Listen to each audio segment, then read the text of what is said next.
Sean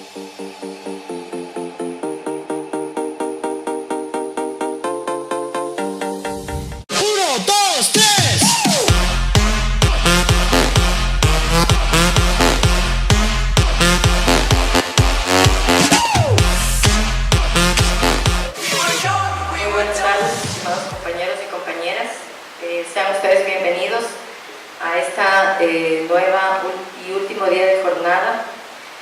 El día de hoy tenemos el agrado de presentarles al doctor Fernando Tinajero, quien es doctor en jurisprudencia de la Universidad Central del Ecuador, es especialista en superior en la Universidad Andina Simón Bolívar, es magíster en Derecho Procesal Penal en la Universidad Simón Bolívar. Tiene un diplomado en Género, Justicia y Derechos Humanos en la Universidad La Flaxo. Es capacitador de la Escuela Judicial. Dentro de sus especialidades y de sus labores, fue juez de tránsito en la provincia de Cotopaxi, juez de la Unidad Judicial Penal. Actualmente es juez de la Corte Provincial Penal de Cotopaxi. Es un agrado presentarles al doctor Fernando Tinajero.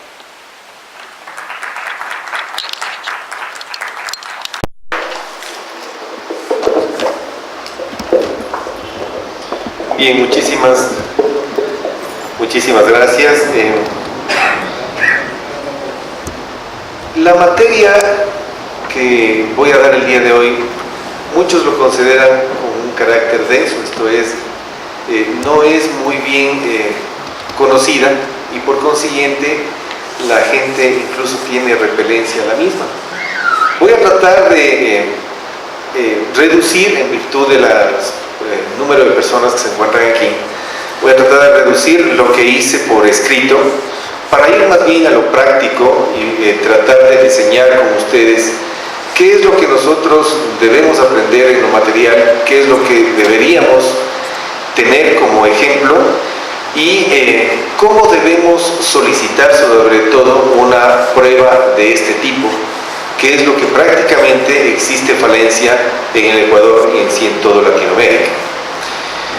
Quise poner esta página para empezar porque, como ustedes podrán advertir en la misma, me van a decir se equivocó, ¿sí? Hay un error. No es la página original, o solamente está la nomenclatura o la lectura cibernética de lo que yo quise mandar. Entonces, ¿qué es lo que quise mandar? Si me ayudan, por favor. ¿Quise mandar esto o esto? Efectivamente quise mandar un mail, que es más práctico.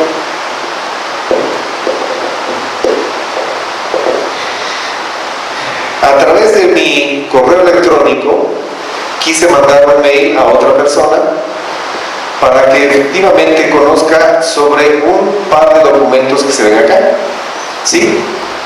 Para que esto tenga el recorrido adecuado, obviamente existen formas, métodos, mecanismos que utiliza o que es parte del Internet para que se lea, por favor. La anterior.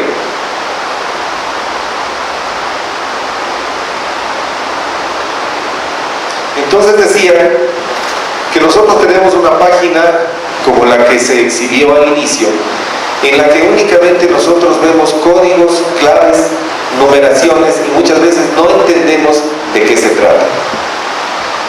Cabalmente la cibernáutica, ¿sí?, es una ciencia que trata de explicar cada uno de los fenómenos que se dan respecto a los distintos sistemas que se utilizan en el Internet para poder tener una lectura adecuada de la información que nosotros requerimos y que a través de los sistemas se nos entrega, ¿sí? No sé si alguien de ustedes, bueno, me va a tocar hacer un poco práctico, no sé si alguien de ustedes conoce cuántos servidores existen en el mundo, cuántos proveedores de Internet existen en el mundo? ¿No? ¿Cuántos sistemas de proveeduría existen en el mundo? Es difícil. Yo hasta hace poco tampoco lo sabía, así que no se preocupen. Es algo muy sencillo.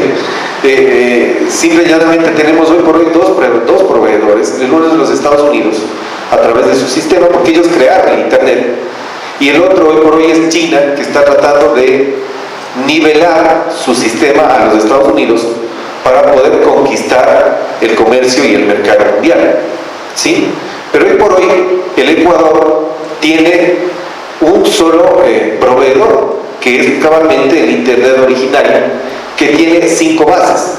La una tiene en Norteamérica, la otra en Sudamérica, la otra tiene en Europa y parte de Asia, la otra es Asia y África, y la tercera es el resto del mundo, todo lo que queda. ¿Sí? Todo esto, esta nomenclatura hace que nosotros no sepamos a quién solicitar la información. Si yo pregunto igual aquí, ¿a quién podemos solicitar información? Estoy seguro que incluso algún señor perito tampoco me va a contestar, porque simple y llanamente estamos acostumbrados a sacar información de un celular o a sacar información de una computadora o de un servidor, ¿sí? O de una nomenclatura máxima. Pero no estamos acostumbrados, no sabemos cómo pedir esa información al exterior para nosotros poder resolver tal o cual caso, ¿sí? Solo para que ustedes se hagan la idea, en el Ecuador se resuelven casos con el Internet y con los celulares en aproximadamente un 7%. En Estados Unidos, la resolución de los procesos hoy por hoy es más del 89%. Estamos diciendo de que apenas un 10% de los casos se hacen manualmente, como se hacen en el Ecuador y como en muchas partes del mundo, porque no me quiero ir en contra de nadie, porque también soy juez. Pero lamentablemente esto sucede en el sistema. Por consiguiente, para ir en orden y no impresionarles con todo este tipo de cosas, pero quería hacer esta aclaración porque efectivamente no vamos a entender el porqué. Quiero que entendamos el día de hoy el porqué de las cosas y el porqué se da en cada una de las circunstancias. Yo voy a dar lectura de una parte que es muy sencilla, la hice muy comprensible para que efectivamente ustedes puedan entender, ¿sí?, cómo es, qué es, hacia dónde va, de dónde salió. Y después de eso, estuve en un curso en Lima con respecto a cibernética. Les voy a facilitar que ingresemos a todos los datos que me dieron a mí, con la finalidad de que ustedes vean de que no es ninguna cosa difícil, ¿sí? Es algo relativamente fácil. Es como ahora los chicos, los niños de 2 años ya están con el celular, ¿no es cierto? Es completamente malo, desde luego, pero están con el celular porque les damos para que aprendan, y es ya parte de eso, es ya parte de ellos. Posiblemente mi generación no llegue a ver ya el plasmado original de las cosas en propio, esto es en carne y hueso, y al lado mío otro Fernando Tinajero que esté simple y llanamente en forma virtual. Pero posiblemente nuestros hijos, nuestros nietos sí lleguen a ese sistema, ¿sí? Y tengan que saber guardar esta información para saber de dónde somos, quiénes somos y a dónde vamos, porque prácticamente los libros desaparecerían con esta información, ¿sí? Bien.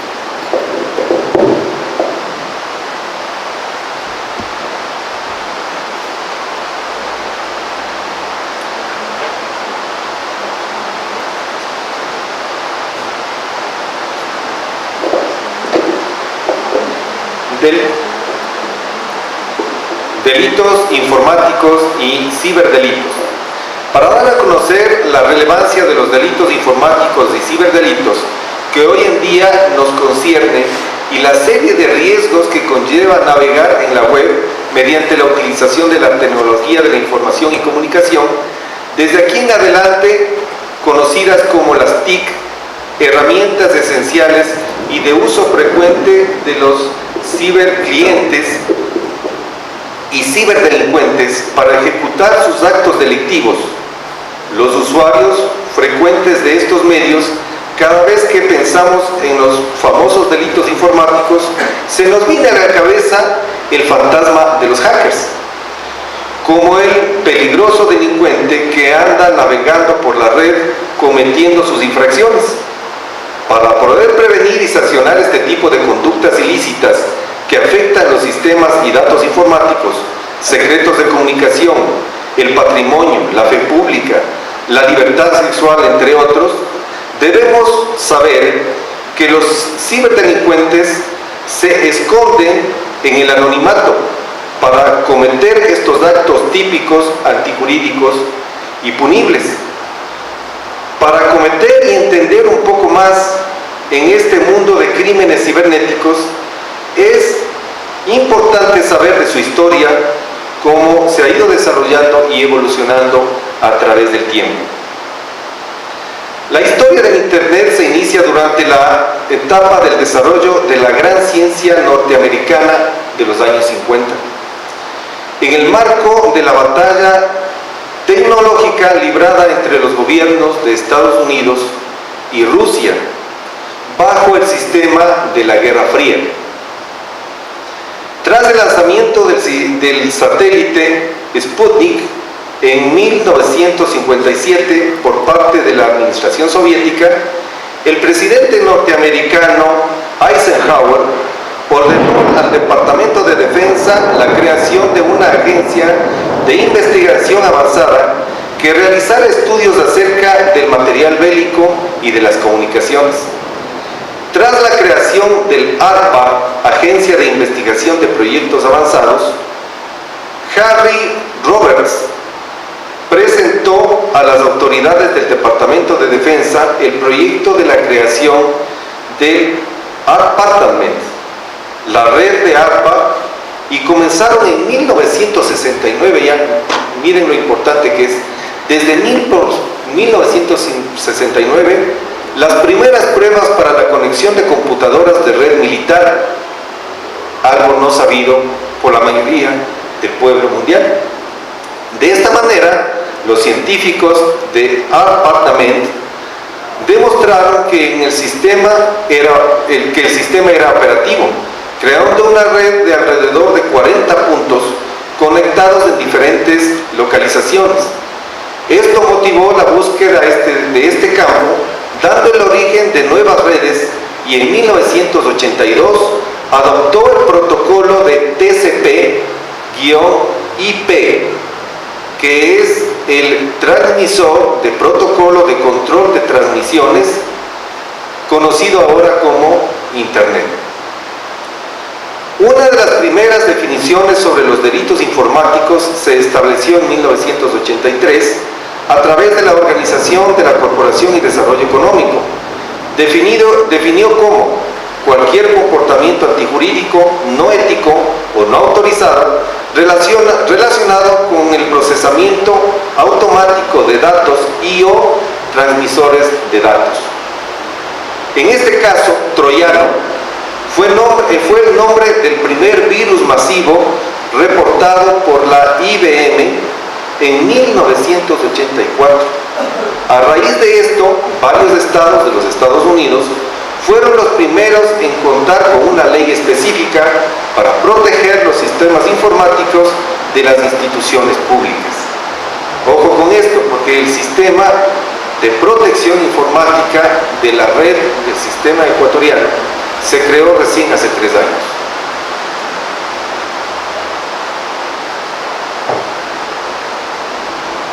De esta manera, los delitos informáticos son aquellos actos cometidos a través del TIC que afectan a bienes jurídicos protegidos mediante el uso indebido de equipos informáticos.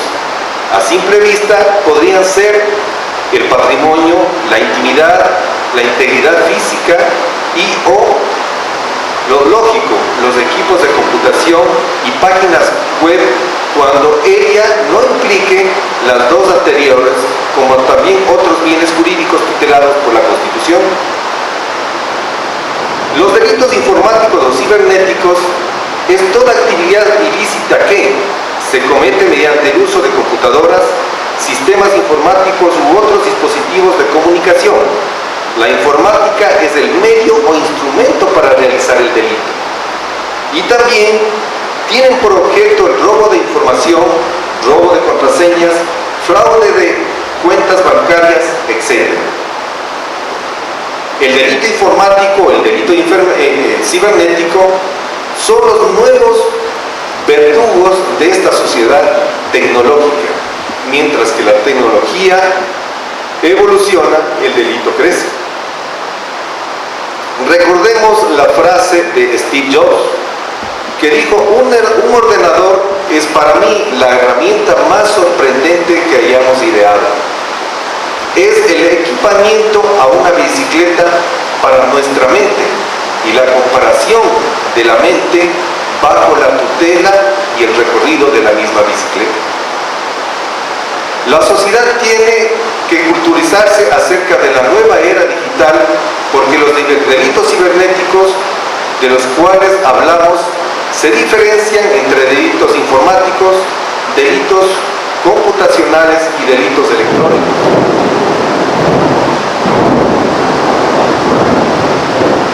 Los delitos informáticos son aquellos que afectan la información y el dato como bien jurídico protegido, es decir, la información que un usuario tiene dentro de una cuenta de correo electrónico y el dato protegido de una cuenta bancaria, de los datos que se someten en el celular, los datos que se cuentan en el sector público o privado y la identidad de ciertas personas que están protegidas por el Estado y por la ley. En cambio, el delito computacional viene a ser los delitos tradicionales, como la implementación de la tecnología para la consumación de los mismos a través del robo, el hurto, la defraudación y sobre todo la estafa.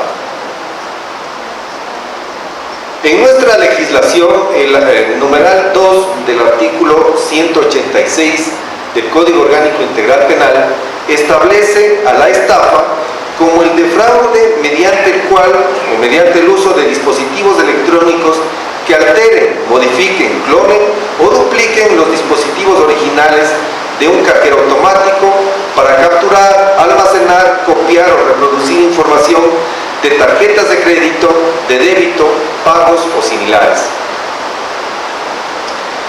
Entonces, el sujeto activo que comete este ilícito sería sancionado con el máximo de la pena privativa de libertad, que en este caso son 7 años. El Departamento de Justicia de los Estados Unidos define como fraude por el Internet a cualquier tipo de fraude que utiliza una o más componentes de Internet, salas de chat, correos electrónicos, grupo de disposición o sitios web para presentar solicitudes a posibles víctimas para llevar a cabo transacciones fraudulentas o para transmitir las procedencias de fraude o de instituciones financieras u otras. Esto lo vamos a ver posteriormente porque es uno de los sistemas más viles que existe en el sistema económico actual, ¿sí? No sé si ustedes han notado, muchas veces se ha pedido disculpas porque el sistema bancario, por ejemplo, internacional, se comió un día 1 centavo. Y 1 centavo de nuestros intereses aparentemente no es nada, entonces nadie reclama. Pero puede ser una fortuna, o fue una fortuna, de 13.700 millones de dólares. Y por último tenemos los delitos electrónicos, que tienen que ver con el ciberterrorismo, por ejemplo, un arma de dispositivo electrónico que a través de las pulsaciones electromagnéticas pueda ser detonable de una bomba de avión, en un carro, en una casa, en un local comercial.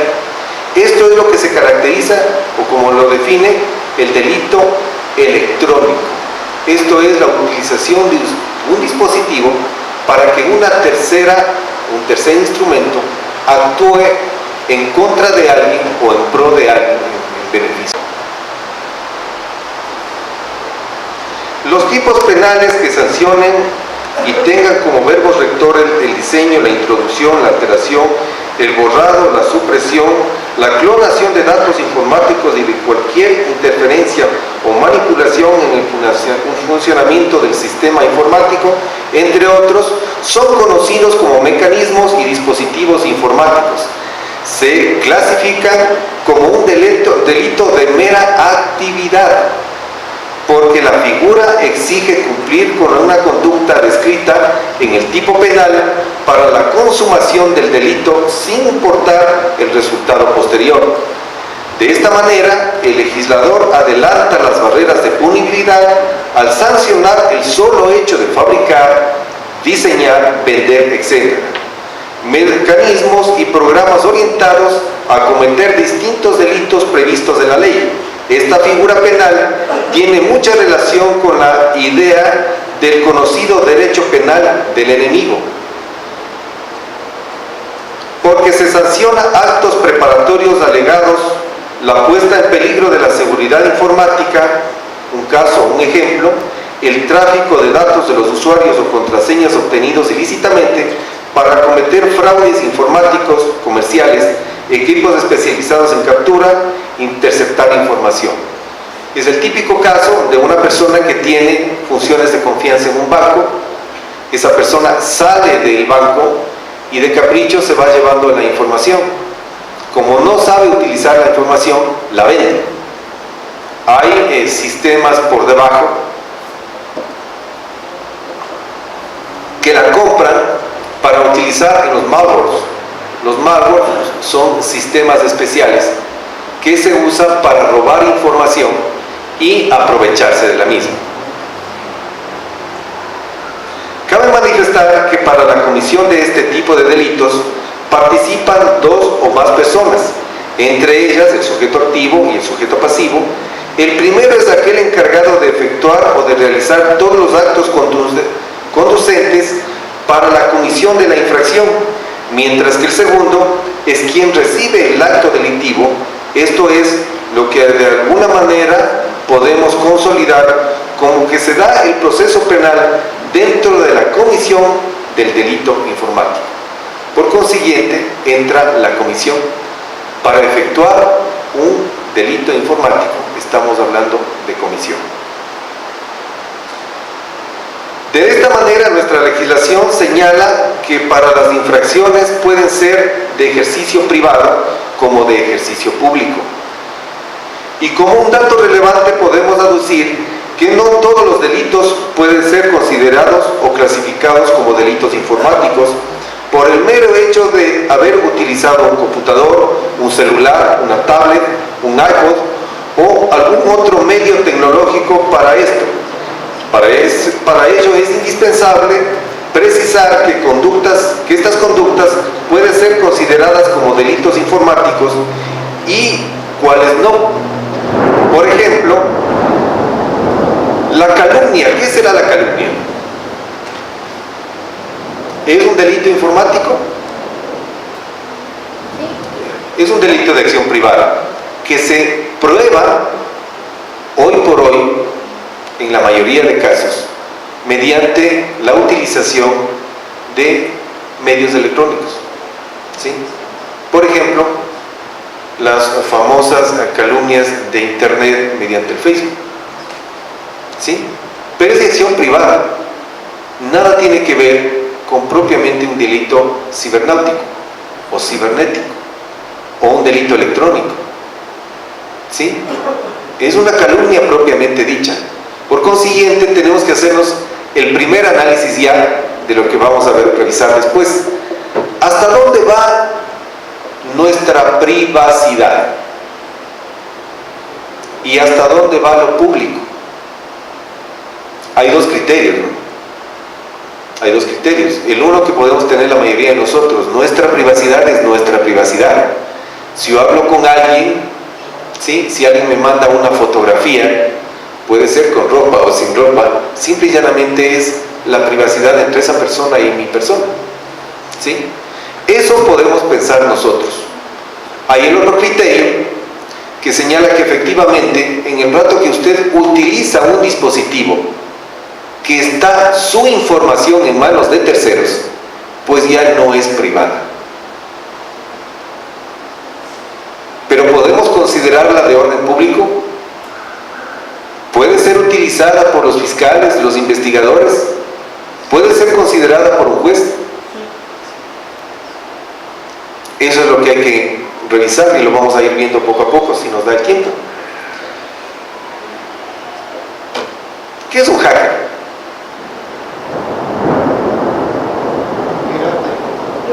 Es un pirata informático, ¿no es cierto? Por cierto, tenemos a un coterráneo, ¿no? Ahora ya es coterráneo, ¿cómo se le llamará? Es ciudadano ecuatoriano, el hacker más importante del planeta. ¿Sí? ¿Se saben quién es? Es Assange, ¿no es cierto? Ese es considerado un hacker, porque los otros son los crackers. ¿Cuáles son los crackers?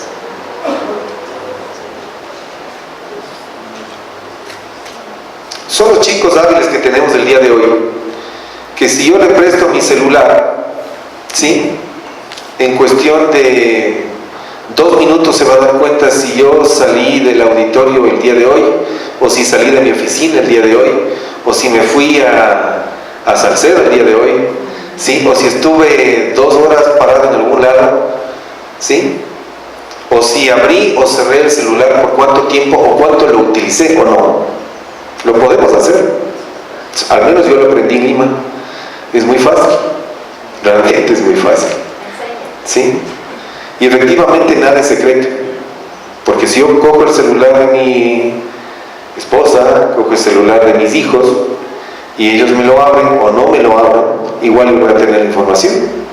Porque realmente ningún sistema, ¿sí?, salvo posiblemente este tipo de celulares, que no quiero hacer publicidad, pero hay una sola marca que no es abierta, ¿no? De todos los sistemas son abiertos, Android es abierto, ¿sí? Todos los que usan los demás, Samsung, los demás son abiertos. Hay un solo celular que no permite eso, ¿sí? Su email es privado, es particular. Solo con autorización mía puede ser utilizada, las demás son redes abiertas. Y por consiguiente, si es una red abierta, yo la puedo capturar, la puedo traer acá. Es decir, ya no es tu información, es la mía. ¿Sí? Bien, para efecto de los delitos informáticos, vamos a hacer un recuento de los mismos para darnos cuenta y después ir a lo práctico. El Código Orgánico Integral Penal tiene algunos artículos que hacen referencia con respecto a los delitos informáticos. Y así tenemos en el artículo 174 con respecto a la oferta de servicios sexuales con menores de 18 años por medios electrónicos, cuya pena es de 7 a 10 años. El artículo 178 habla con respecto a la violación de la intimidad, que también es penado con 1 a 3 años de privación de la libertad. Ya lo habíamos señalado, el artículo 186 en su numeral 2, que habla estrictamente con respecto a la estafa utilizando medios electrónicos o cibernéticos. El artículo 190 respecto a la apropiación fraudulenta por medios electrónicos. También tenemos el 191 respecto a la reprogramación o modificación de información de equipos terminales móviles. ¿Qué es la reprogramación, por cierto, y modificación de información de equipos terminales? ¿Qué es? Es algo muy sencillo. A ver. Reprogramación o modificación. Si yo entro al sistema del SAGE, de la función judicial, y yo le reprogramo porque sé cuáles son las claves, ¿sí?, para que no llegue cierta información, para que no se notifiquen ciertos actos, estamos hablando efectivamente de lo que yo estoy pronunciando en este rato, ¿sí? Eso lo conocemos como reprogramación o modificación. de los sistemas. El 192, que habla sobre el intercambio, comercialización o compra de información de equipos terminales y móviles. También tenemos el artículo 193 respecto al reemplazo de identificación de terminales móviles. Reemplazo de identificación. ¿Sí? El ejemplo que yo les puse. Nosotros, en vez de leer todos los días, bueno, no está aquí, en vez de leer todos los días lo que nosotros vemos en nuestro mail, deberíamos preocuparnos también, ¿sí?, sobre la página de la revisión de la información para ver si sigue siendo directa o no. ¿Sí? Exactamente este. Si nosotros nos damos cuenta, aquí está nuestra información del IP, traducido en información cibernética, por no poner otros nombres adicionales. Pero en la parte de acá, ¿sí?, está la codificación de quién es el que me da la información. Aquí está. ¿Sí? ¿De dónde salió esa información?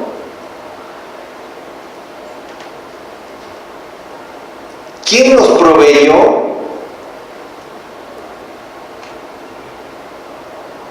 ¿Quién controla nuestro servicio?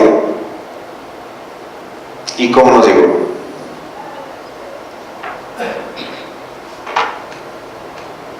Si nosotros no sabemos esto, no sabemos si nuestra información realmente es privada o no, o si es pública o no. ¿Sí? Por otro lado tenemos el artículo 229 respecto a la revelación ilegal de base de datos, el 230 la interceptación ilegal de datos, el 231 la transferencia electrónica de activo patrimonial, el 232 respecto al ataque de la integridad del sistema informático, el 233 delitos contra la información pública reservada legalmente, y el 234 respecto al acceso no consentido a un sistema informático, telemático o de telecomunicaciones.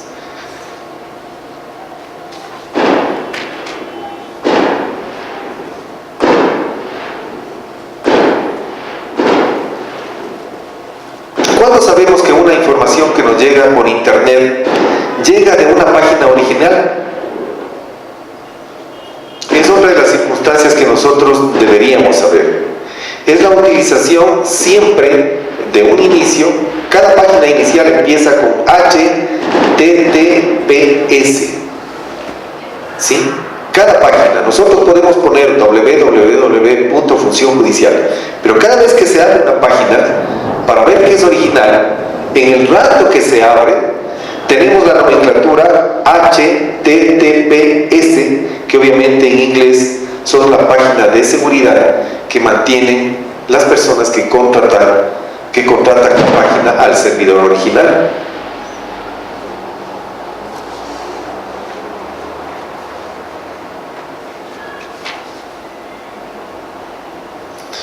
Como recomendaciones al público, se puede decir, porque nosotros somos abogados y ya vamos a ir viendo eso. Pero como recomendaciones al público, podríamos decir que no se puede publicar información personal en páginas desconocidas. Cuando uno accede a una página web, debe verificar el link del inicio.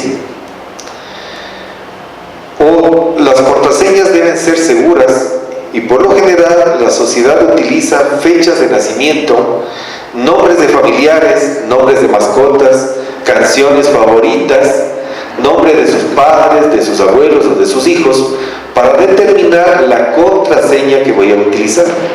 Por consiguiente, ahí estamos permitiendo que el hacker, ¿sí?, a través de la utilización de nuestra información que proporcionamos a los bancos, proporcionamos a nuestra empresa laboral, proporcionamos a cualquiera de los informantes, ¿sí? Por ejemplo, yo voy a la universidad. Al ingresar a la universidad me dan un documento para yo llenar la información mía, ¿sí? Pero si ese documento me lo piden que yo haga electrónicamente, ya tiene acceso cualquier persona que puede ingresar a ese sistema, ¿sí? Sabe que tengo 2 hijos, ¿sí? Sabe que el uno se llama Perencejo, ¿sí? Y comienza a utilizar esa información tanto para la clave como para la contraseña, ¿sí? Ojo con eso, por favor. Finalmente,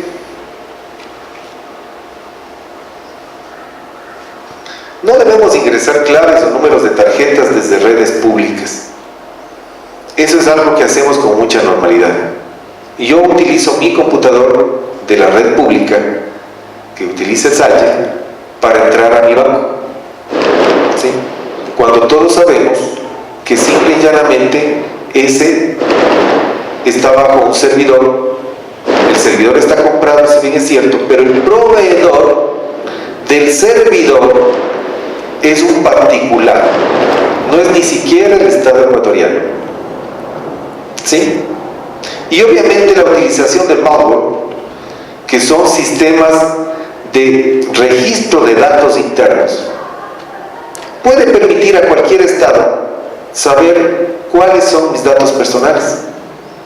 No solamente los del banco, porque nosotros lo damos al SBI, ¿sí? Pero cualquier otra información. Ojo con eso. Si yo subo una fotografía desde mi computador del servidor público, automáticamente deja de ser privada. Es información pública. Por consiguiente, nosotros reclamar después de que esa información era particular y por qué la tiene, no lo podíamos hacer. Les voy a dar un dato. Yo fui a dar clases en la Universidad Espíritu Santo de Guayaquil.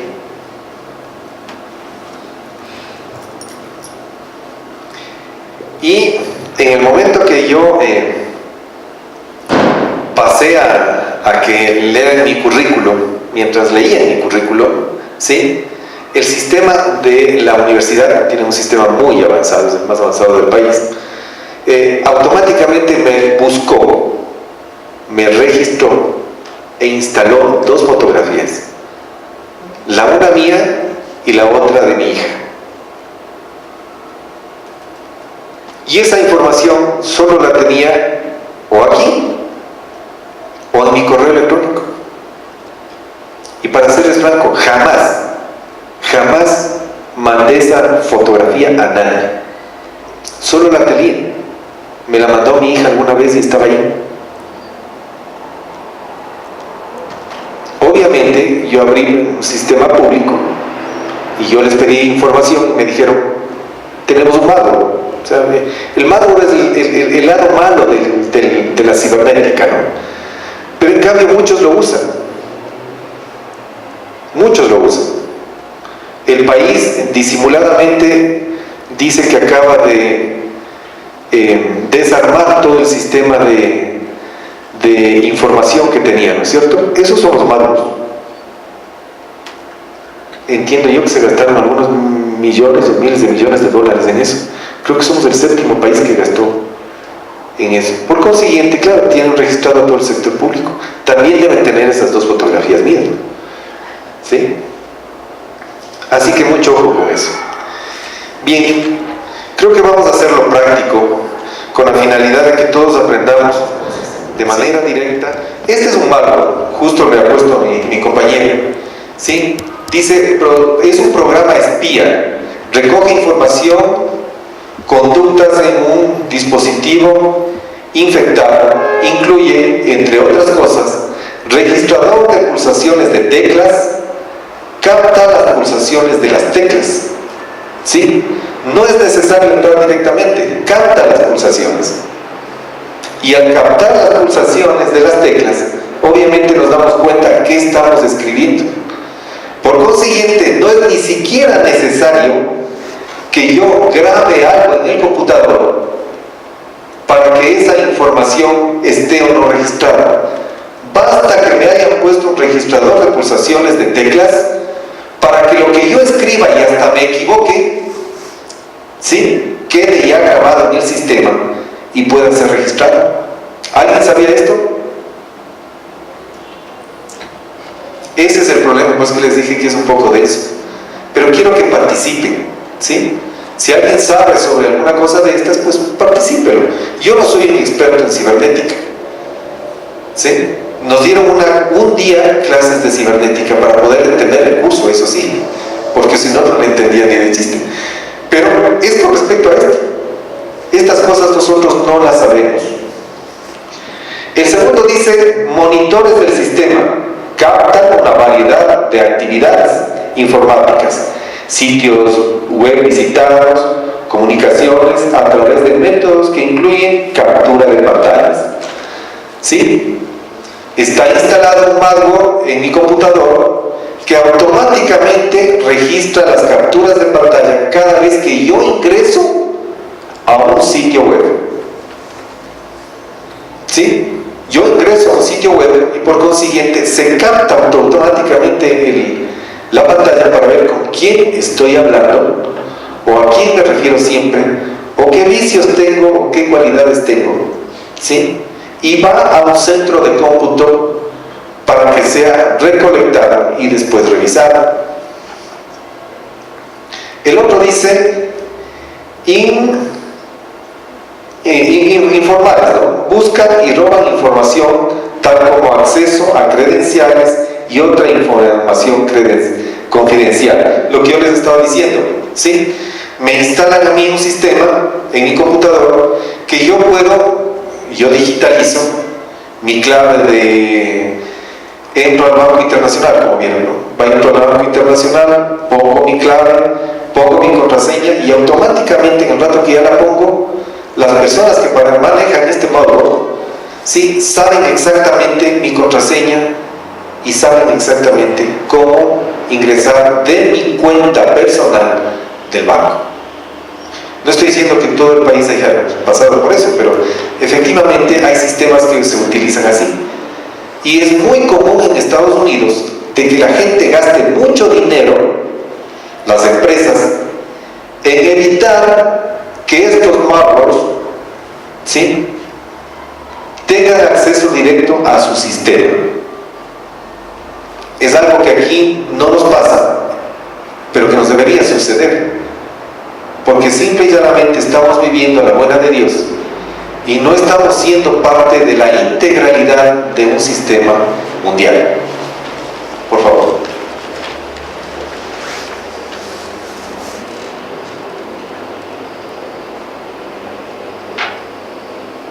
Tenemos el Roadkin, que permite el acceso y control a distancia de una computadora sin el conocimiento de su usuario. Puede utilizarse para controlar la computadora como parte de una red de robots. ¿Sí? Esto es a través de un computador. Yo entro al computador del doctor Peñarrero, por ejemplo, porque simple y llanamente yo tengo su IP. Como tengo su IP, yo tengo la facilidad de saber que efectivamente el IP me va a trasladar a su computador favorito, porque es el que más aplasta, más teclas aplasta, y por consiguiente puedo entender y gozar de su información. ¿Sí? O lo más grave, a través de la utilización de esto, ¿sí?, de nuestro IMEI, ¿sí?, que muchas veces lastimosamente hemos caído jueces, fiscales, gente pública en ir al centro de rehabilitación social y dar nuestro celular y que ellos nos copien el email. El centro de rehabilitación social tiene los datos de todos los abogados y jueces de la provincia, porque con nuestro email no solamente entran a nuestro computador, a nuestro celular. En nuestro celular, ¿qué tenemos? Disculpen, justo me están llamando. ¿Qué tenemos generalmente en nuestro celular?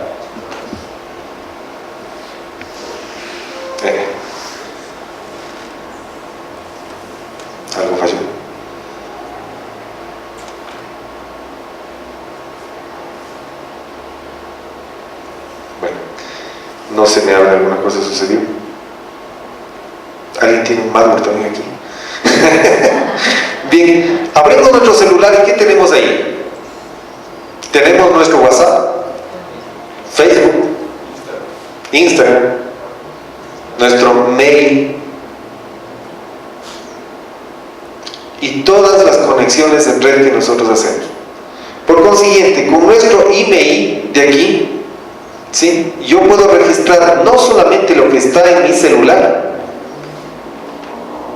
sino que automáticamente, mediante la utilización obviamente de ciertos sistemas, de ciertos programas, yo puedo entrar incluso a los otros programas. Ese es el error, porque vamos a ir más adelante, no sé si tenemos tiempo, pero, por ejemplo, WhatsApp no, como es una serie, un sistema en vivo, en directo, por eso es que tenemos un retraso cuando hablamos, ¿sí? Eso no se graba. O sea, si yo le llamo por teléfono a mi hijo, ¿sí?, mediante el sistema de WhatsApp, eso no se graba, a no ser que ya alguien tenga mi email y me esté copiando constantemente mi información. ¿Sí? Sigamos, por favor.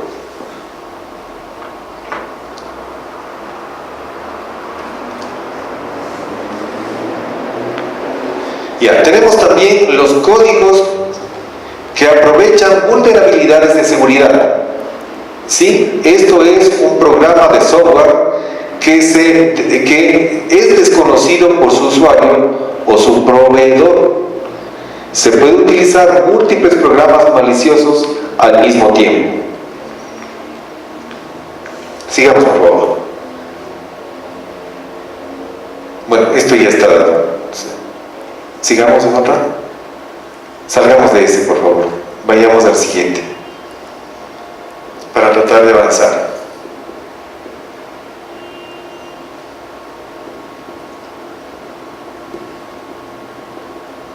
Bueno, esto ya habíamos estado viendo, ¿no?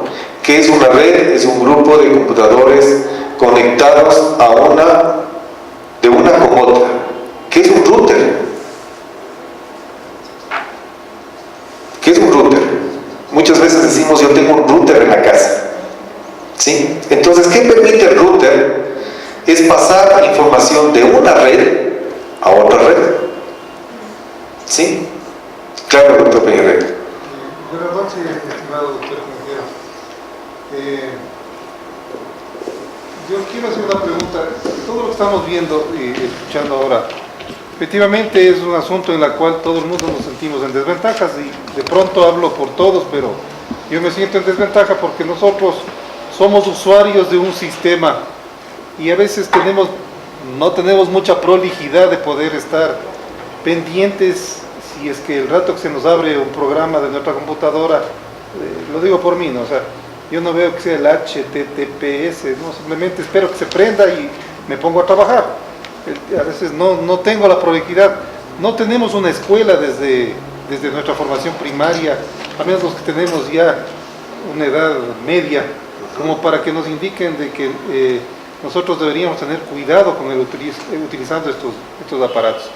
Vemos que el mundo de ahora es la tecnología, ¿no? y es importante de que vivimos dentro de estas llamadas redes sociales. La pregunta concreta es, ¿qué legislación tenemos actualmente como para proteger el derecho a la intimidad que está en la Constitución garantizada a los ecuatorianos? Y entiendo por lo que se dice, nosotros determinamos qué es privado y qué es público por nuestra propia voluntad. Si lo ponemos en un Facebook, se vuelve, entre comillas, privado, pero mi vida lo hago a todo el mundo.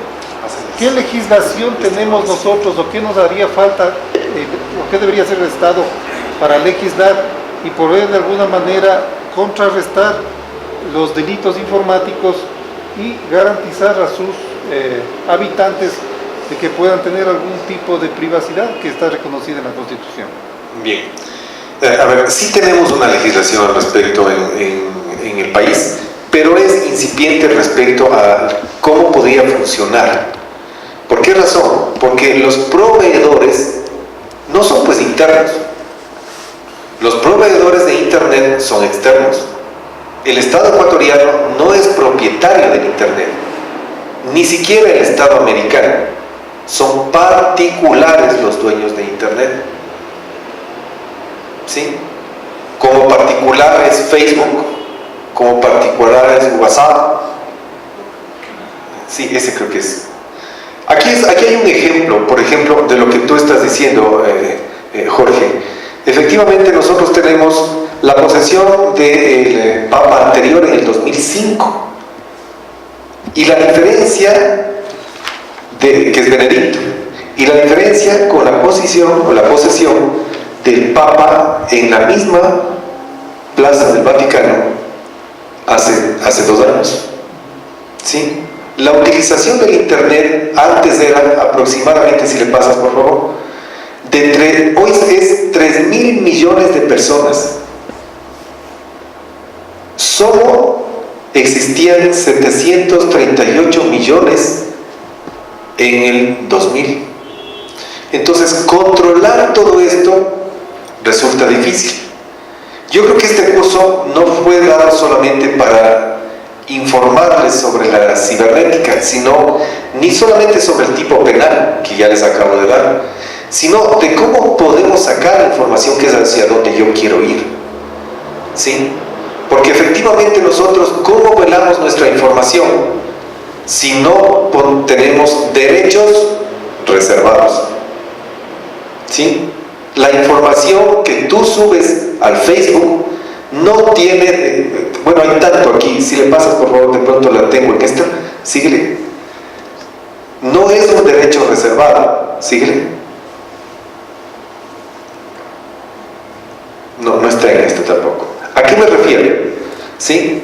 Que por ejemplo, los datos que proporciona el sistema Android, ¿sí? Es un sistema abierto.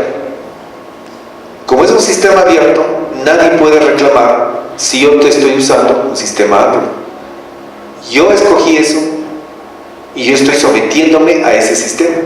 Muchas veces compramos cualquier celular por lo bonito, porque es el actualizado, porque es el de moda, porque me da las mejores fotografías. Nadie piensa en el que este sistema me va a proteger, o al menos mi información va a estar parcialmente protegida. ¿Sí? Por eso ciertas marcas cuestan más o menos, no por la calidad de la foto, sino por la protección que te brinda. ¿Sí? Y respecto a cómo extraer la información, también hay algo paradójico. Existe la Convención de Budapest desde el 2001, de la cual nuestro país no es ni suscriptor ni nada. Algo paradójico. Sin embargo, se creó un sistema, se llama RANMA, ¿sí? En el mundo, con la finalidad de que ese RANMA nos permita sacar información que nosotros queremos. Y hacia eso quería ir, pero parece que estamos confundidos en la diagramación. ¿Hacia qué quería ir? De que Fiscalía, los investigadores, sí tienen la oportunidad de buscar la información que nosotros la podríamos requerir para tal o cual delito. ¿Y cómo se consigue esa información? Sí, obviamente lo que impera es el tiempo. Porque nosotros, la convención, si bien es cierto, nosotros no somos parte de la convención, pero podemos recabar información a través de la convención. ¿Sí? Les doy un caso. Se utilizó para difamar a una persona, a un ente público, a una persona pública, tanto el WhatsApp como el Facebook. El Facebook es un sistema abierto. Por consiguiente, si yo pido una pericia, el perito sí puede entrar directamente, sin necesidad de pedir autorización a nadie. ¿Sí? Buscar en el Facebook, a través de las claves convencionales, como yo les dije, de lectura del sistema de Internet, ¿sí? Y extraer esa información y traducirla en pocas palabras al castellano, ¿no? ¿Sí? Traducirla a nuestro idioma, a nuestra forma de interpretación a través de la lectura cifrada del abecedario y poder saber de dónde y qué se dijo. ¿Sí? No sucede lo mismo con WhatsApp. Para pedir información del WhatsApp tendríamos que hacer lo mismo. La señora fiscal pide información, practica la posesión al perito. El perito intenta ingresar. Si en el WhatsApp existe todavía esa información, pues la puede extraer sin ningún problema. Pero si no existe, tendría que consultar primero al proveedor si está guardada. Generalmente están guardadas 90 días. ¿Sí? Si el proveedor me contesta y me dice, tengo la información, ¿qué es lo que tenemos que hacer? El perito tiene que solicitar a Fiscalía que el juez le autorice a hacer un requerimiento al proveedor para sacar esa información. Parece difícil, pero si con eso podemos conseguir tener el resultado final sobre un delito, pues yo creo que debería ser utilizado. ¿Sí? Esa información o ese petitorio va al proveedor y el proveedor dice, sí lo tengo, todavía no lo eliminaron y les reporto. Él va obviamente a pedir credenciales, ¿no? ¿Cuáles son las credenciales? El requerimiento tiene que ser de país a país. Por consiguiente, si nuestro proveedor está en Estados Unidos, obviamente nosotros tenemos que hacer el requerimiento al proveedor en Estados Unidos. La diferencia es que no tenemos que viajar, porque nadie entra a esos edificios, nada más que la información que nosotros mandamos. En tal virtud, entramos a la página del convenio de Budapest, llenamos el documento, ese documento le hacemos avalizar por nuestro sistema legal, ¿sí? En este caso sería el Consejo de la Judicatura, y remitimos al gobierno o al Departamento de Justicia de los Estados Unidos. El Departamento de Justicia verifica las claves y automáticamente remite al proveedor. ¿Cuánto tiempo creen que nos hemos demorado en esto?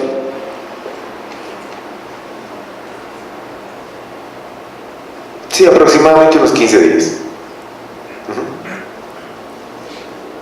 Tengan la seguridad de que si el proveedor tiene información, en cuestión de 48 horas nos regresa la información. Serían 17 días. Por consiguiente, sí calza dentro de los 30 o de los 90 días. Salvo, obviamente, delito flagrante.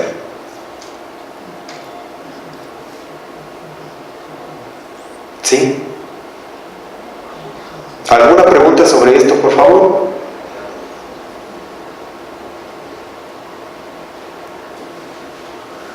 Creo que... Siga por favor, sí. En Ecuador, si yo no estoy mal, no existen más de 5 peritos informáticos, y eso de pronto la Fiscalía me puede confirmar. Aquí hay el señor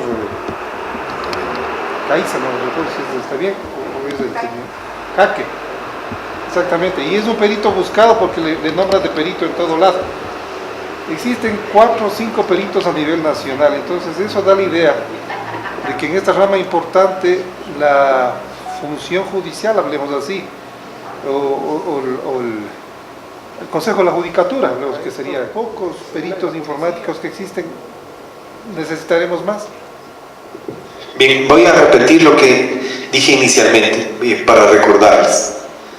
Sí, en Estados Unidos y en Europa, el 89% de los juicios, de los procesos judiciales, tienen una prueba electrónica o cibernética, ¿sí? Que es la clave para descifrar la responsabilidad. En el Ecuador tenemos juicios resueltos mediante las pruebas electrónicas, efectivamente, doctor Peñarrera, apenas del 7%. Y como yo les estoy indicando, no es difícil. Ahí está cooperación internacional. No es difícil. El hecho es iniciar. Ya no necesitamos refrendación. La refrendación está dada por el tipo por el Departamento de Justicia de los Estados Unidos, ¿sí? Porque el Consejo de la Judicatura del Ecuador es parte del Estado ecuatoriano, es uno de los poderes del Estado, la función judicial propiamente. Entonces, a través del fiscal, vuelvo a repetir, lo que podemos hacer es llenar, síguele por favor. Esto es lo que yo les decía, ¿no? Esos son los proveedores mundiales. Claro, nuestro proveedor está abajo, es independiente aparentemente de los Estados Unidos, pero su casa, su residencia es en los Estados Unidos. Por consiguiente, los dos proveedores de Internet de toda América son de los Estados Unidos. ¿Sí? Y el proveedor de Europa también es desde los Estados Unidos. Simple y llanamente es una distinta red. ¿Cómo se podría utilizar? Les vuelvo a repetir. Se entra a esta página.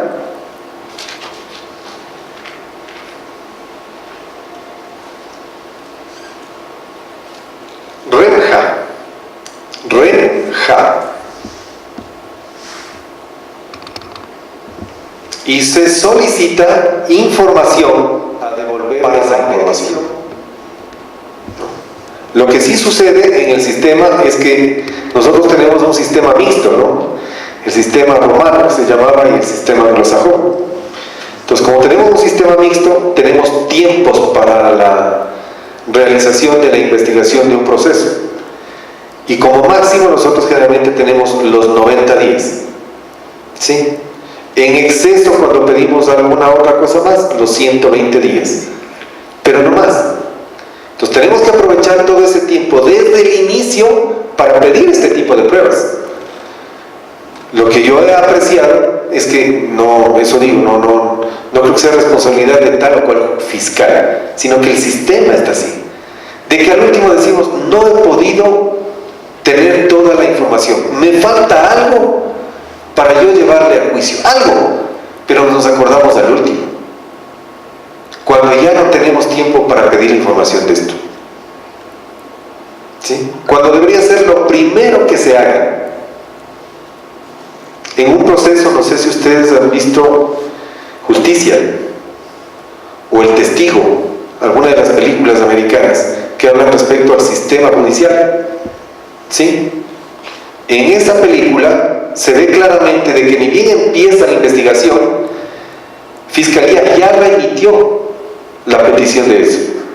Mientras hace el resto de la pide el resto de la investigación, ¿sí? Espera ese resultado. El día de la audiencia de juicio, el rato que se sienta, llega su ayudante y le dice: accedió el Departamento de Justicia a darnos la información. Quiere decir que el proveedor ya les dio. Por consiguiente, ya es información pública y se la puede utilizar. ¿Y dónde se cometió el delito? Exactamente. ¿Qué es el problema? Paran el proceso, paran el juicio, para tener toda la información cargada para el siguiente día y poderla revelar. Ahora, respecto a delitos cibernéticos, no sé si avanzamos, parece que en este... No, debe ser en uno anterior. Disculpen, lo que pasa es que me dijeron que tengo 1 hora y esto es como para darles 4 horas, por eso no les he dado en secuencia. Estoy desesperado por tratar de terminar, de llegar a los resultados. Pero ¿qué es lo que pasa? Si nosotros tenemos... a ver, la pregunta es si se trata de un delito cibernético propiamente, ¿sí? Si se trata de un delito cibernético, ¿cómo puedo saber desde dónde se hizo? El proveedor tiene que saber cuántas redes facilitó, ¿sí? Entonces, por ejemplo, yo estoy en mi casa y yo sé, voy a amenazarle a los Estados Unidos ¿Sí? Entonces, yo tengo una amistad en Israel. Esa persona es parte de un grupo terrorista. Entonces yo le digo que me permita entrar a su sistema. Entro a su sistema y mando la información desde ese computador, estando en mi casa. Desde el computador de Israel le mando a Budapest. ¿Sí? Porque tengo otro amigo ahí. Y él me presta su servidor para mandar de ahí directamente a los Estados Unidos. Entonces los Estados Unidos reciben información y dicen, me llegó de Budapest. Y comienza la investigación. Cuando efectivamente no fue desde allá, fue desde aquí. ¿Cómo saber todo esto? Sí, es fácil. A través de la utilización de los servidores y de los routers. ¿Sí? Para yo poder acceder a Israel, tenía que utilizar el servidor original y otro servidor que está allá. ¿A través de cuál? De algún medio, mail, Facebook o alguna otra, que es el conductor propiamente de mi información. ¿Sí? Ese pasa a ser una especie de router.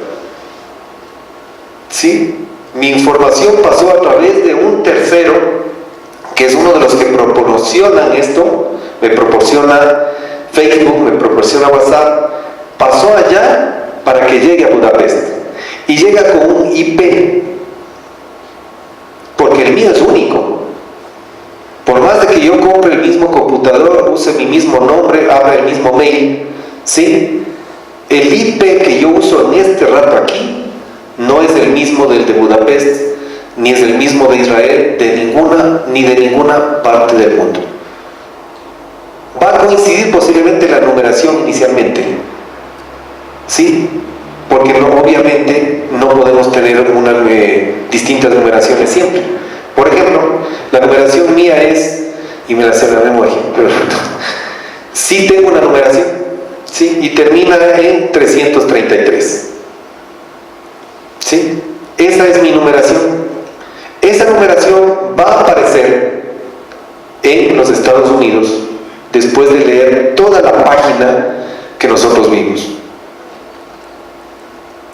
Entonces esa nomenclatura es la que tiene que descifrar efectivamente un perito. Como dice el doctor Peñarrera, lastimosamente ni el Atacunga, o sea, peor el Atacunga sería, ¿no? En el Ecuador no existen ese tipo de peritos. Yo no he conocido de que efectivamente tengamos un perito especializado en eso. Y si lo tenemos, debe trabajar para, me imagino que para el Estado, no para el sistema particular. No hay informático forense. Exactamente, no hay un informático forense. Por consiguiente, nosotros en el rato que nos veamos abocados a esto, vamos a tener que hacer el mismo trámite, penosamente. Buscar utilizar el mismo sistema para llegar al servidor o al proveedor inicial, sí, a través de esto. Y el proveedor que nos diga, vean, la nomenclatura es esta porque efectivamente el señor mandó la información de tal lado.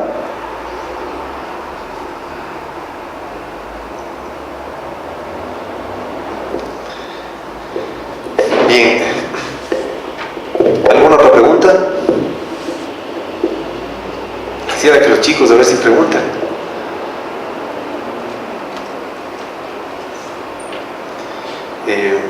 Claro, sí. Doctor, yo quisiera hacer una pregunta. Al término de que ahora, hoy en día en el Ecuador no se encuentran peritos especializados en la materia, no podría, los peritos obviamente como auxiliares de la justicia, no podría haber un desfaz dentro de la justicia ecuatoriana. Existe un desfaz. Existe un desfaz, ¿verdad? Existe. O sea, posiblemente esto me cueste una llamada de atención de mis superiores, pero existe. Es que no podemos negar, no podemos tapar el sol con un dedo. Simple y llanamente es eso. No es que estemos atrasados, todos tenemos ahora. Compramos, por darles gustos a nuestros hijos, por quedar bien con nuestras amistades sociales. Sale mañana el Samsung 20. Ya tiene que estar en la mano de muchos, ¿no? Pero no sabemos qué tipo de arma estamos comprando. Sí, sí.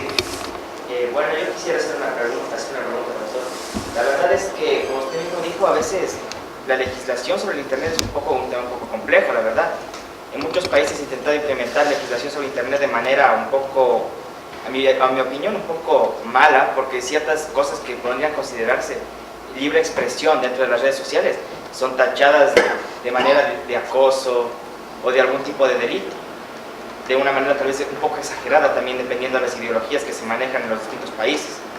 La pregunta sería, ¿cómo podríamos nosotros como sociedad, o tal vez incluso la función judicial, poder normar el Internet sin caer en un exceso o en un abuso tal vez de poder, por intentar exagerar las conductas de las personas dentro de las redes sociales? Bueno, es una pregunta que sí se hace un abogado, te felicito.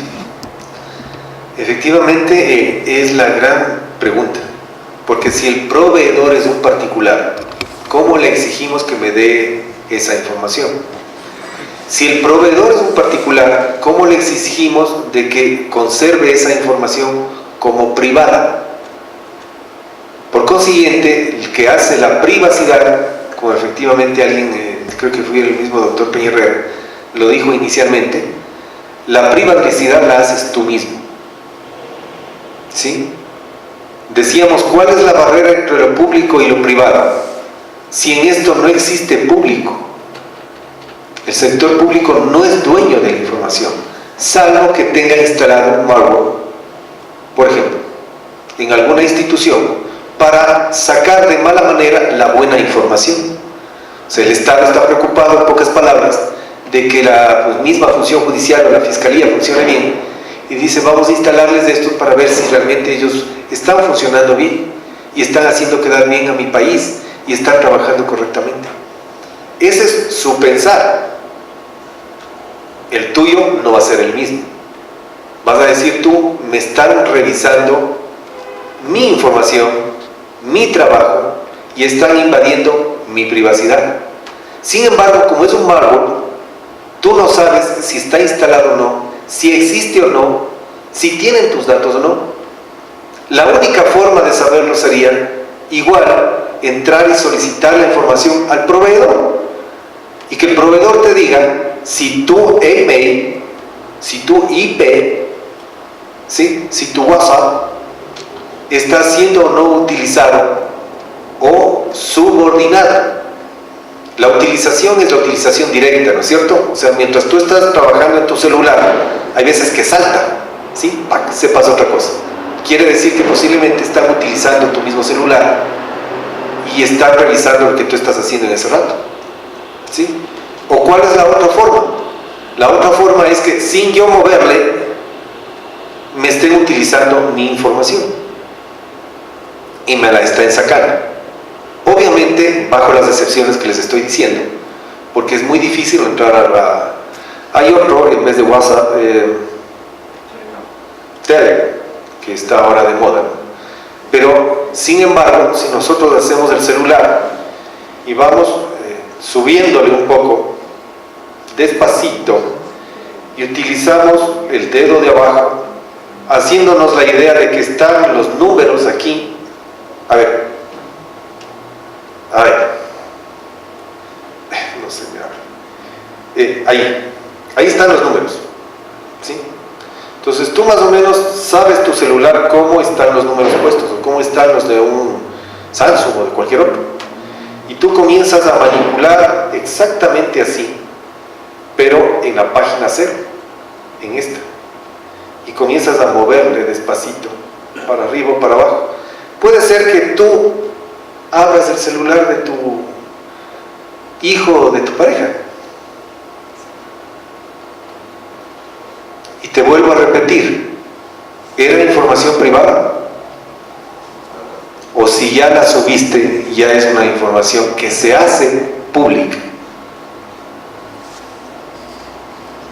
Mucho ojo con utilizar esto, sobre todo los jóvenes, porque los demás, como quieran, aparte de que nos llegue alguna cosa adicional, pues no creo que utilicemos para más. ¿Cómo crees tú, que eres joven, que realmente se dan los distintos delitos de tratas de blancas? Bueno, o sea, muchas veces la mayoría de delitos se utilizan ya mediante cuentas de casa, de perfiles, por ejemplo, de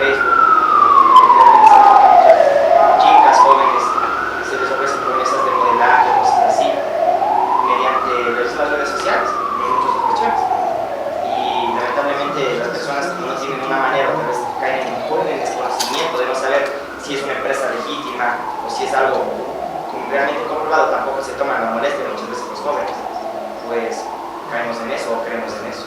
Se dio un robo masivo en el 2005. No sé si ustedes sepan, pero fuimos sujetos casi todo el mundo, los 3 centavos famosos que yo hablé al inicio. El 1 centavo, pero fueron 3 centavos respecto al robo. No sé si ustedes se acuerdan, para muchos que ya pasan los 25 años, que alguna ocasión salió en nuestro mail, nos llegó y dijo: has ganado la lotería. Sí. Bill Gates te regala tal cosa, llena este formulario y automáticamente anda a retirar, no sabe, Dios sabe dónde, cuándo. ¿Sí? Eso salió, y a los 723 millones de usuarios del internet en esa época, de los 723 a 215 millones se les robó 3 centavos, convirtiéndose en la 5ª fortuna más grande del planeta, sin hacer absolutamente nada más que ser un hacker. ¿Algún país investigó eso? La misma pregunta te hago. Si tú piensas que tu información es pública, ¿le puedes exigir al Estado que dé una respuesta de ello? Esa es la respuesta. ¿Sí? Mija. Respecto a lo que la información es pública y está disponible, o sea, no sabemos para quién pueda manejarlo, ¿cómo se podría aquí aplicar el derecho al olvido digital? O sea, es decir, que uno pueda de alguna forma garantizar que esa información nunca más esté disponible ahí, aún así después de cuando uno fallece. Ya. Simple y llanamente sí hay formas. Y hay formas preestablecidas y preconcebidas. ¿Sí? Por darte un caso, simple y llanamente cuando tú coges tu celular y te llega la información a tu general y dice actualice, cada vez que tú vas actualizando se van borrando ciertas cosas. No se borra todo, pero se va borrando muchas cosas. ¿Sí? Porque tú estás mandando una nueva generación de datos, ¿sí?, que te amplía la posibilidad de tener más datos, ¿no es cierto? O sea, si yo tengo 7 gigabytes, mediante esa facilitación de la actualización, lo que tú permites es que esos 7 gigabytes para el sistema se vuelvan 3 o 4. Entonces tú tienes más capacidad de almacenamiento. ¿Sí? ¿Por qué?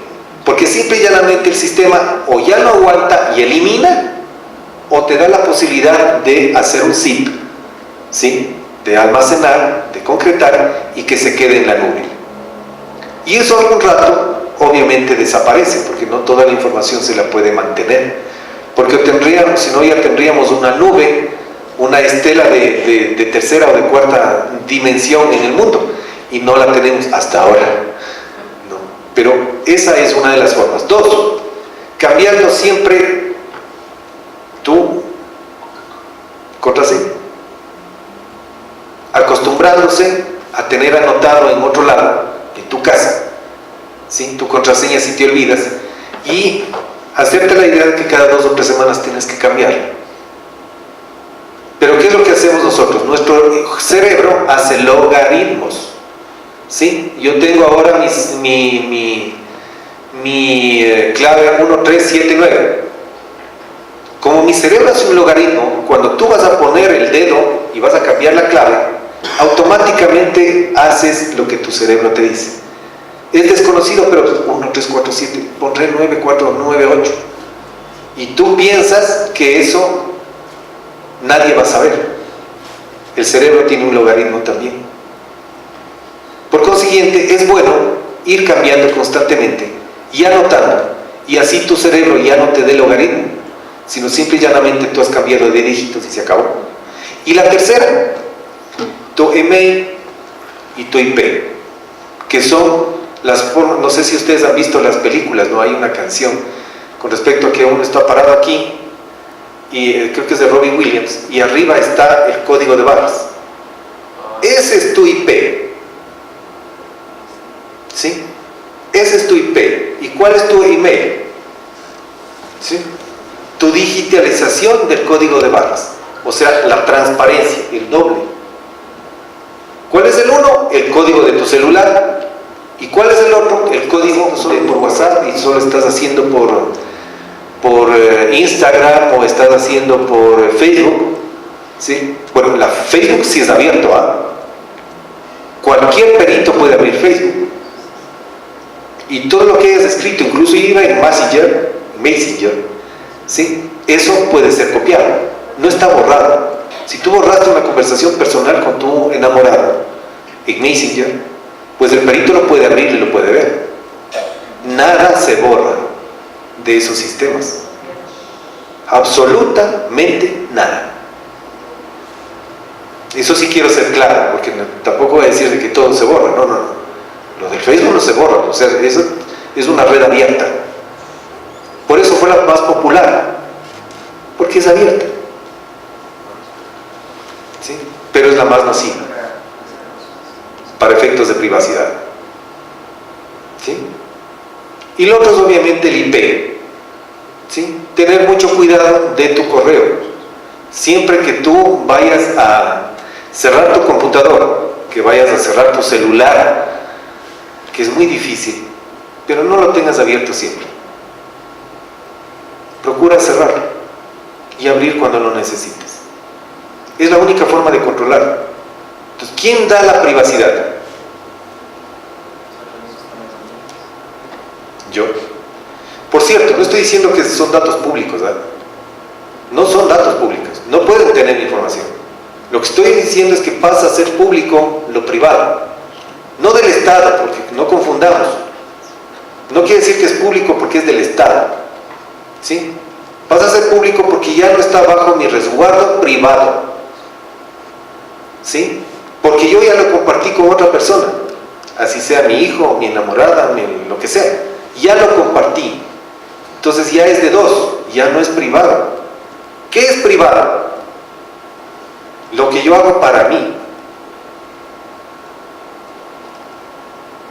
Y en la comunicación no hay privacidad al respecto. Eso es mi criterio, ¿sí?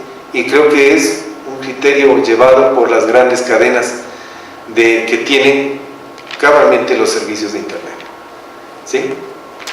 Bien, muchísimas gracias por todo.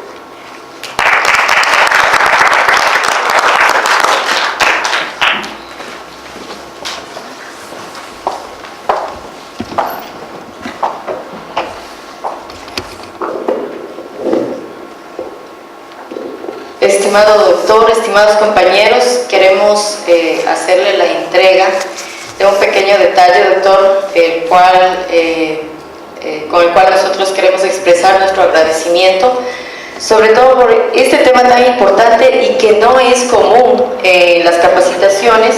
Todo lo que usted nos ha enseñado seguro lo vamos a impartir y también lo vamos a practicar en nuestro diario de vivir, sean en instituciones públicas o en servicio privado.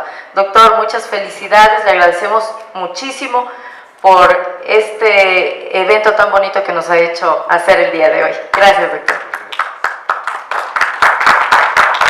Hay distintos temas, me dijeron que no era el objetivo venir tras. Yo podría hablar cualquier tema respecto a la escuela judicial, sea hay distintos temas y me dijeron constitucional, sea penal, sea cualquier cosa. Pero yo quise abordar este tema porque casi nadie lo maneja, ¿sí? Siendo tan importante, nadie lo maneja. Tenemos chicos que hacen maravillas con el celular, ¿sí? Solo cuando les conviene, cuando tienen ira o cuando tienen molestia, cuando algo les pasa. Pero decir después por qué lo hicieron o cómo lo hicieron, ahí está el secreto. Si ustedes logran descifrar cómo lo hacen, podríamos aportar al descubrimiento de nuevos sistemas que nos liberen, en cierta manera, de esa esclavitud, ¿sí? Y nosotros mismos poder crear nuestro propio sistema. No es difícil. Una vez que uno se adentra, no es difícil. Y dos, con respecto a los abogados, con respecto a la profesión propiamente, sí se puede utilizar eso en bien, ¿sí? Con la finalidad de esclarecer un delito, de poder confirmar, de tener certezas. Sí lo podemos hacer. Para eso es la tecnología, no para hacernos daño, porque todos terminamos después de este curso con miedo, o con recelo, o con maldad. propósito. El hecho es poder utilizar el bien en servicio de la comunidad, en servicio y propósito de la justicia. Eso era mi propósito el día de hoy. Gracias más bien por venir.